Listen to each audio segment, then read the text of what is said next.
નમસ્કાર, સમાચારો સાથે હું છું વિધિ। રાજ્યમાં વ્યાજખોરીના એક બાદ એક ચોંકાવનારા કિસ્સા સામે આવી રહ્યા છે। આવી જે ઘટના સાબરકાંઠાથી સામે આવી છે, માહિતી મળી રહી છે તે અનુસાર હિંમતનગરનો આ બનાવ છે કે જ્યાં રૂપિયા પરત ન કરતા એક વ્યાજખોરે બાળકીનું અપહરણ કરીને વેચી દીધી। વ્યાજ પરત ન કરતા ફરિયાદીની બાળકીને લઈને વેચી દેવાઈ। ફરિયાદીએ ₹60,000 વ્યાજે લીધા હતા। વ્યાજ સાથેનો હિસાબ કરી 3 લાખ લેવાના દર્શાવી બાળકીને લઈ ગયા। પોલીસે 3 આરોપીઓ સામે હવે ફરિયાદ નોંધી છે અને આગળની કાર્યવાહી હાથ ધરી છે। આ પ્રકારનું ચોંકાવનારો કિસ્સો જે છે તે હિંમતનગરથી સામે આવ્યો છે।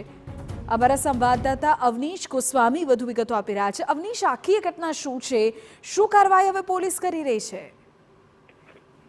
વાત કરવામાં તો જે પ્રકારે ફરિયાદ નોંધવામાં આવી છે તે મુજબ 3 સામે આ ફરિયાદ નોંધવામાં છે। 3 આરોપીઓને ઝડપવા માટેની કાર્યવાહી હાથ ધરવામાં આવી છે। એક બાળકી હતી, તે બાળકીના માતા પિતાએ જે વ્યાજે નાણાં લીધા હતા તે વ્યાજના નાણાં 60,000 રૂપિયાની રકમ લીધી હતી, તેની વ્યાજ અને અન્ય રકમ ગણીને લગભગ 3 થી 4 લાખ જેટલો આ હિસાબ દર્શાવ્યો હતો। આ હિસાબ થઈ ચૂકવાના કારણે 7 વર્ષની બાળકી જે છે તેનો ઉઠાવી લેવામાં આવી હતી ને પોતાની પાસે લઈ જવામાં આવી હતી। બાળકીને લઈ જતી વખતે ખોટા કાગળ ઉપર અંગૂઠા અવનીશ, આપ જોડાયેલા રહો આપણી સાથે। સાબરકાંઠાના એસપી ફોન લાઈન પર જોડાઈ ગયા છે। સાહેબ, તમારા સુધી આ ફરિયાદ પહોંચી હશે, શું માહિતી મળી છે આપના સુધી?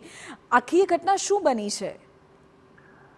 જે બાળકી છે એના મમ્મી પપ્પા કોર્ટમાં ગયા હતા અને કોર્ટમાં એમને અરજી દાખલ કરી હતી એમની બાળકી પરત મેળવવા માટે। ત્યારે કોર્ટે પોલીસને બોલાવી અને આ બાબતે ગુનો દાખલ કરવાનો હુકમ કરેલો, જેમાં 3 આરોપી વિરુદ્ધમાં બાળકીને તસ્કરી બાબતનો ગુનો દાખલ કર્યો છે અને વ્યાજ વટાવનો પણ એમાં ગુનો દાખલ કરેલો છે। સમગ્ર ગુનાની અત્યારે તપાસ છે એએચટીવી યુનિટ સંભાળી રહ્યું છે અને આગળની તપાસ હજુ ચાલુ છે। ઓકે સર, ક્યારનો બનાવ છે? ક્યારે બાળકીને આ અપહરણકારો જે વ્યાજખોરો છે તે લઈને ગયા? કેટલાની રકમની લેતી દેતીની વાત હતી, એવી કઈ સ્પષ્ટતા થઈ છે? તારીખ તો એ લોકો જણાવી નથી શક્યા, પણ એકાદ મહિના અગાઉ આ ઘટના બનેલાનું જણાય છે અને ત્યારબાદ એ લોકો પોલીસ પાસે નહીં આવી અને એના મા બાપ એ સીધા કોર્ટમાં ગયા હતા અને કોર્ટે પછી આ બાબતે આગળની કાર્યવાહી કરવા માટેનો હુકમ કર્યો। અચ્છા, કોઈ રકમને લઈને સ્પષ્ટતા થઈ શકી છે? કેટલા લોકો હતા કે જેમના દ્વારા અગાઉ કોઈ ધાક ધમકી મળી હતી કે કેમ? 60,000 રૂપિયાની લેતી દેતી બાબતની વાત હતી એવું પ્રાથમિક તપાસમાં એના છોકરીના માતા પિતા દ્વારા જાણવા મળેલ છે। ઓકે, અને સર હવે પ્રાથમિકતા શું રહેશે? કઈ દિશામાં કાર્યવાહી અત્યારે આગળ વધી છે? એમાં 3 ટીમ બનાવી અમે સૌથી પહેલા મારી પ્રાથમિકતા બાળકીને પરત લાવવાની રહેશે।